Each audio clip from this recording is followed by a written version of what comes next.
अस्सलाम वालेकुम। अब प्रोबेबिलिटी चैप्टर में हम क्वेश्चन नंबर 21 करने जा रहे हैं। कल हमने क्वेश्चन नंबर 20 किया था, हालांकि वो एग्जामिनेशन पॉइंट ऑफ व्यू के हिसाब से इम्पोर्टेंट क्वेश्चन नहीं था, लेकिन फिर भी हमने सॉल्व किया। क्वेश्चन नंबर 21 में पूछा जा रहा है, a lot consists of 144 ball pens of which 20 are defective. अब देखिए, टोटल नंबर ऑफ पेन्स हमें सबसे पहले दिया गया है कि एक लॉट में 144 टोटल में पेन है, ठीक है ना। 144 टोटल में पेन है और इन ही 144 में से means they are included among in these 144 pens 20 जो है they are defective, others are good. So how many are good then? That means 124 are non-defective, जिनको हम कहेंगे means they are good. Nuri will buy a pen if it is good.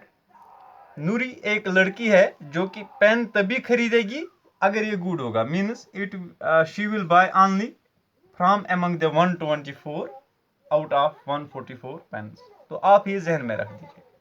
But will not buy if the pen is defective, तो इन 20 में से वो नूरी नहीं खरीदेगी। नूरी को अगर खरीदना है तो वो she will prefer to buy out of these 124 pens which are good. The shopkeeper draws one pen at random and gives it to her, what is the probability at that, यहाँ पे होना चाहिए शी विल बाय इट। अब probability क्या है कि that अगर दुकानदार ने एक पेन उठाया इन तमाम पेन्स में से, मीन्स 144 में से रैंडमली उसने दुकानदार ने एक पेन उठाया और नूरी को दे रहा है। अब प्रोबेबिलिटी क्या है कि नूरी इसको खरीदेगी। नूरी तो तभी खरीदेगी ना जब वो 144 इन 124 में से होगा, यानी if that is non defective only then Noori will buy. So probability क्या है, पहले हम देखेंगे कि number of non defective pens कितने हैं। नॉन डिफेक्टिव पेन्स तो कितने हैं, total number of pens minus defective ones, means 144 माइनस 20 दैट इज 124 पेन्स, ठीक है ना। And Noori will only buy, ये हम लिखेंगे यहाँ पे, Noori will only buy if the pen is non defective, ठीक है ना। Then what will be the probability that Noori will buy, ये आप खुद लिखेंगे, ठीक है ना। मैं यहाँ पे शॉर्ट में लिख रहा हूँ, probability that the Noori will buy a pen that will be और टोटल भी यहाँ पे मैं लिख रहा हूँ, total number of pens that is 144, that will be 124 divided by 144, ठीक है ना। अब इसको हम रिड्यूस भी कर सकते हैं, 4 से अगर करें, 4 3 jar 4 1 jar 4 2 jar 12 4 6 jar 4 3 jar 12, तो यहाँ पे 4 6 जार मीन्स 31 डिवाइडेड बाय 36। तो this is the probability that Noori will buy a pen. अब दूसरे पार्ट में इसका उल्टा है, she will not buy it.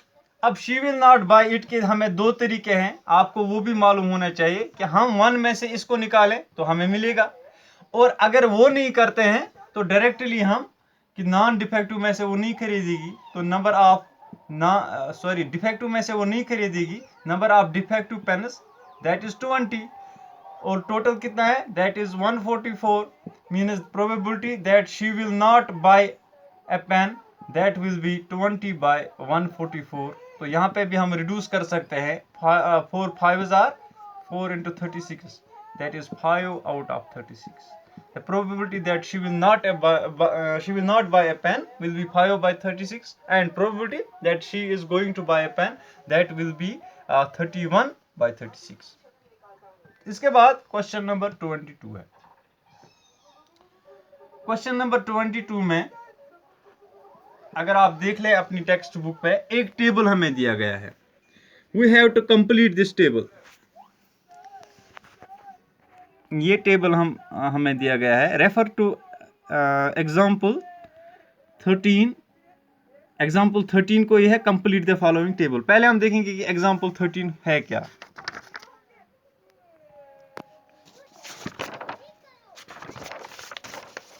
ये एग्जाम्पल 13 है।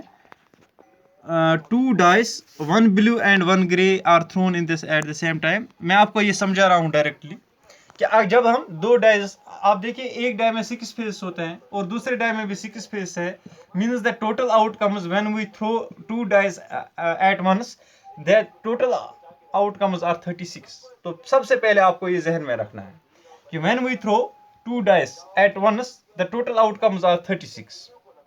ठीक है ना।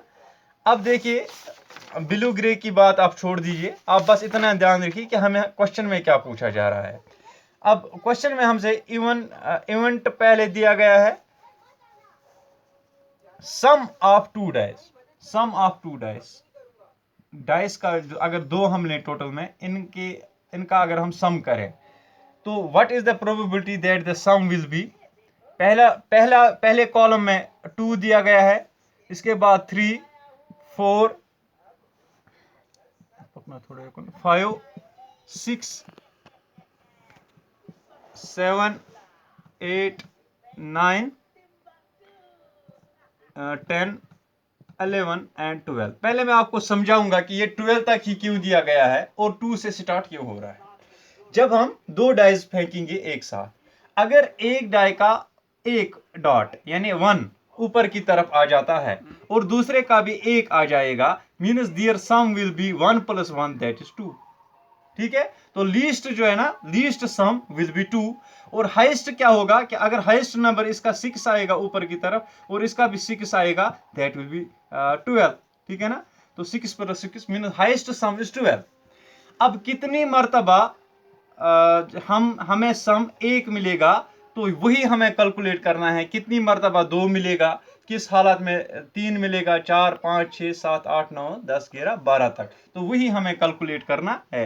पहला हमें वहीं से दिया गया है that probability of getting the sum 2 will be 1 / 36। तो पहले हम इसको समझेंगे कि कैसे होगा।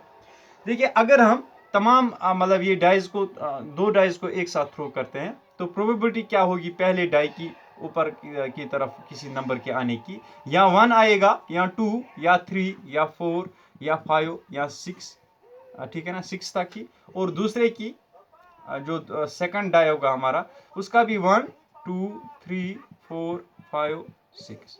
अब सम 2 कब आ सकता है, जब एक का भी 1 ऊपर की तरफ आए और दूसरे का भी 1 ऊपर की तरफ आए। आप देखिए यहाँ पे 1, 1 मीन्स एक ही चांस है, only 1 chance among the 36 is that the sum will be 2।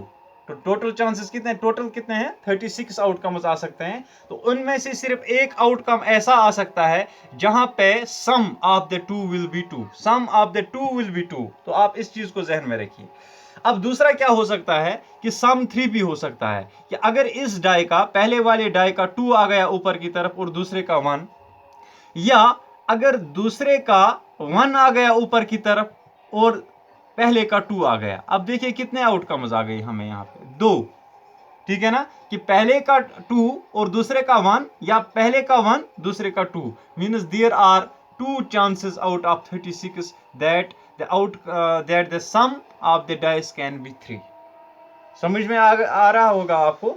अगर किसी को अभी तक समझ में नहीं आया तो वो फिर से ध्यान दे यहाँ पे कि हम कैसे इस क्वेश्चन को सॉल्व कर रहे हैं। अब देखिए हमसे पूछा जा रहा है कि what will be the probability that the sum of the 2 dice will be 4। अब सम 4 कैसे हो सकता है कि अगर पहले में 1 आया और दूसरे में 3, हो गया एक चांस। और अगर दूसरे में 3 आया और पहले में 1, तब भी। और तीसरा चांस क्या है इसमें कि अगर पहले में 2 और दूसरे में भी 2, तो 1 + 3 that is 4, 2 + 2 that is 4, 3 + 1 that is 4। तो ये सिर्फ 3 चांसेस ऐसे हैं जिनमें सम 4 आ सकता है, means probability that will B 3/36। ठीक है ना, क्योंकि 36 यहाँ पे टोटल में हमें जो है डिनोमिनेटर दिया गया है, यहाँ पे हम रिड्यूस भी कर सकते हैं, 1/36 1/18 यहाँ पे लिख सकते हैं और यहाँ पे 1/12 भी लिख सकते हैं। तो आगे आपकी मर्जी है। इसके बाद फिफ्थ फाइव कब सम आ सकता है? अब यहाँ पे आप देखिए फाइव कब सम आ सकता है। फाइव आ सकता है सम अगर पहले में 1 आया और दूसरे में 4, दैट इज 5। अगर दूसरे में 4 आया और पहले में 1, तब भी 5 आएगा। अगर पहले में 2 आया दूसरे में 3, दैट इज 5। अगर पहले में 3 आया दूसरे में 2, दैट इज 5।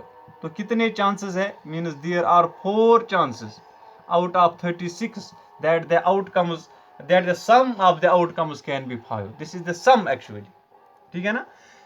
तो यहाँ रिड्यूस भी कर सकते हैं, तो 1/9 लिख सकते हैं यहाँ पर। इसके बाद 6th कॉलम में हमसे 6th कॉलम में 6 दिया गया है सम। तो 6 कब सम हो सकता है? अगर पहले में 1 आया दूसरे में 5, 1 + 5 दैट इज 6, या अगर दूसरे में 5 पहले में 1 दैट इज 6, तो हो गए 2। इसके बाद अगर पहले में 2 दूसरे में 4 हो गए 6, अगर पहले में 4 दूसरे में 2 हो गए 6 तब भी। फिर एक और चांस है कि अगर यहां पे पहले में अगर यहाँ पे पहले में 2 4 4 2 3 आए और दूसरे में भी 3 + 3 दैट 2 इज 6। ठीक है ना? 1 5, उसके बाद 5 1 2 4 4 2 3 और 3, तो ये मिला के जो है ना 6 मिलते हैं।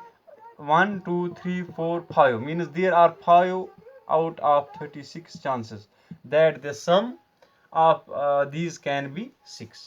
ठीक है ना? इसी तरह से अब सम 7 कब हो सकता है? 7 कब होगा सम? अगर पहले में 2 आ जाए, ऊपर की तरफ जो है ना 2 नंबर आ गया और दूसरे में 5, तब भी 7 सम होगा। अगर पहले में 3 दूसरे में 4 तब भी 7, अगर पहले में 4 दूसरे में 3 तब भी 7।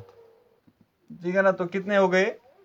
और अगर पहले में 5 दूसरे में 2 तब भी 7। और एक चांस है कि 6 और 1 हो गए 7, 1 और 6 हो गए 7। तो ये कितने मिलते हैं? 1 2 3 4 5 6 means there are 6 out of 36 means 1/6 chances. ठीक है ना? इसके बाद 8th कॉलम में हमसे 8 सम कब आ सकता है? अब 8 सम कब आ सकता है? उसमें दोनों में से किसी में एक तो नहीं आएगा, क्योंकि अगर एक पहले में आता है और 6 दूसरे में आते हैं तब 7 ही सम आ जाएगा। मीन्स कि एक में जरूरी होना चाहिए कि 2 आ जाए और दूसरे में 6, तो हो गए 8। अगर अब दूसरे में 6 आते हैं और पहले में 2 तब भी 8, तो कितने हो गए? 2। इसी तरह से अगर पहले में 3 दूसरे में 5 तब भी 8, अगर पहले में 5 दूसरे में 3 तब भी 8, या फिर अगर 4 4 आ गए दैट 2 विल बी 8। तो कितने आ गए टोटल में आउटकम्स? 1 2 3 4 5 मीन्स अब 5/36 है। ठीक है ना? तो यहाँ से ये रिड्यूस हो रहा है। देखिए 1 2 3 4 5 6, अब 6 से लेकर आ गया नीचे एक अदद मीन्स 5 out of 36।